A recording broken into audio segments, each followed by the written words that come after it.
Hello and welcome to the new devlog of Regrown, my plant shop manager game in which you need to grow and sell your plants to upgrade and customize your shop. If you've seen the game trailer, which I doubt because for some reason the trailer got like 0 impressions on YouTube, Regrown is now on Steam. Make sure to wishlist the game if you are interested or if you just want to give me some support. Outside of fixing bugs, I have worked on a few things, so let's jump straight into it. A while back, a viewer called Crimson Head Cutie Pied mentioned in the comments that there wasn't enough atmosphere and movement in the game, which I 100% agree with. They suggested to have floating particles, a bit similar to the Kokiri forest in Ocarina of Time, which looked really nice and interesting. I therefore present to you the scene with these dust particles. It's subtle, but it does bring some movement and light to the scene. I plan on adding more to the scene to upgrade the mood and atmosphere of the game, so if you have any ideas, feel free to leave them in the comments. Thank you Crimson Head Cutie Pied for the feedback, and sorry it took so long to implement. Hope you like it.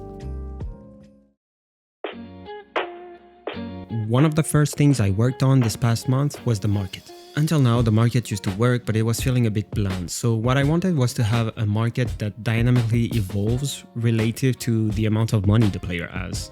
I focused on basic for this kind of market to feel responsive. Now, the price of each element will turn red if the player does not have enough cash. Also, the icon of the frame will turn to black and white to further push the idea that the player does not have enough money. The market still has a long way to go, especially when it comes to other tabs like upgrade and decorations, but the basic bricks and elements are there, so hopefully the implementation for the other elements shouldn't take too long.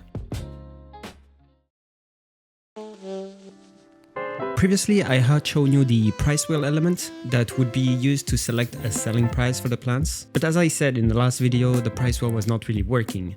There was no logic applied to it. Just some buttons and wheels moving around.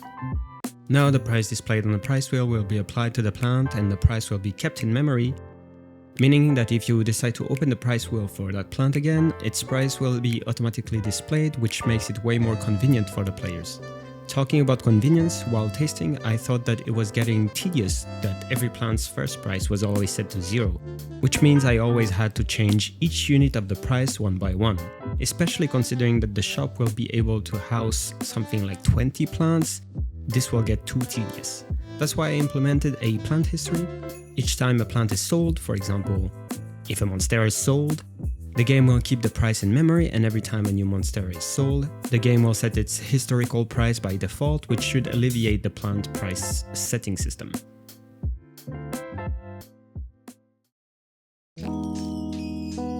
Talking about quality of life, another thing that felt quite tedious while playing was the fact that in order to check a plant's status, and by status I mean water and soil quality levels, it always felt too long and tedious to have to wait for the animation to run, then to wait for the clipboard to appear, and then wait again for it to reset back to normal. I really like the way it works right now, so I didn't want to scrape it, just have the players using it when necessary only. I have therefore created a small tooltip system that shows all the important information that you need to know to take care of your plants, which solves the issue. You might have noticed that there's absolutely no way the player can lose the game. Maybe if they don't have enough money, but the reality is that if you buy seeds and sell them high enough, you'll never lose, which kinda beats the purpose of the game. So the first thing I did was to have a rent system. Some money will be taken from the player's money every time they go into a selling phase or every time they decide to rest, which, if you don't remember, is a system that allows you to wait for the plants to grow more. So with this, there's a way to lose now, go bankrupt, and I will probably later on create a system that allows you to be negative for X amounts of time. Another thing is, right now, there is no way for the plants to die. If they grow, it's good. If they don't, they just stay there until they grow, which is not very realistic. So what I did was to work on a dead version of each of the plants for all the plants that are actually in the game right now. So basically for the monstera, the peace lily, the palm tree, and the jade plant. I then proceeded to add the logic behind, which is very straightforward. Basically, if the plant doesn't grow X amounts of times in a row, it dies. The last element I worked on during the last month was a piece of UI that gives a brief summary of all the sales done that day. It sums up the sales, subtract the rent, and then shows the player their profit or losses. This was quite tricky in the end because there are lots of scenarios that need to be kept into account. Like for example, what if they sell nothing? Or what if they sell more than the page size? It will clearly need a bit more work still to be considered done, but as a draft, it does the job pretty well in my opinion. And that is all I could work on this month.